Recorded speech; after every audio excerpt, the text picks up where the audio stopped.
আজকে আপনাদের সঙ্গে সিম্পল একটা লাঞ্চের থালি শেয়ার করলাম। রয়েছে বড়ি দিয়ে লাউয়ের সবজি। এটাকে বানানো হয়েছিল অল্প একটু জিরে ফোড়ন দিয়ে আর একটা তেজপাতা ফোড়ন দিয়ে বড়িগুলোকে ভেজে অল্প একটু পেঁয়াজ কুচি দিয়ে তারপর আদা জিরে বাটা দিয়েছিলাম আর তার সঙ্গে ছিল গরম মশলা গুঁড়ো। ব্যাস এরকমভাবে বানানো হয়েছে। আর তার সঙ্গে ছিল বিনসুটি ভাজা, যেটা ছিল কালো সর্ষে দিয়ে ভাজা। আর তার সঙ্গে ছিল মাঠের ছাতু। তো মাঠের ছাতুটা সেটা ভালো করে ধুয়ে গরম জলে ধুয়ে তারপর পেঁয়াজ দিয়ে ভেজে তারপর সেটাকে একটু হালকা আপনার গ্রেভি মতো করা হয়েছে। আর তার সঙ্গে ছিল মসুর ডাল। মসুর ডালটা পাতলা একদমই জিরে ফোড়ন দিয়ে আর কাঁচা লঙ্কা ফোড়ন দিয়ে আর একটু অল্প পাঁচ ফোড়ন দিয়ে করা হয়েছে। তো এই ছিল আজকের মেনু। কেমন লাগলো অবশ্যই আপনারা কমেন্টে জানাবেন।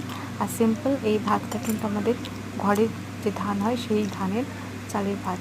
তো সেই জন্যই এরকম একটু ফাটা ফাটা ভাতটা, বাট খেতে প্রচণ্ড মিষ্টি ভাত। তো এই ভাতটা খেলে শরীরের পক্ষেও কোনো ক্ষতি হয় না। তো আমরা এই ভাতটাই মেনলি খেয়ে থাকি।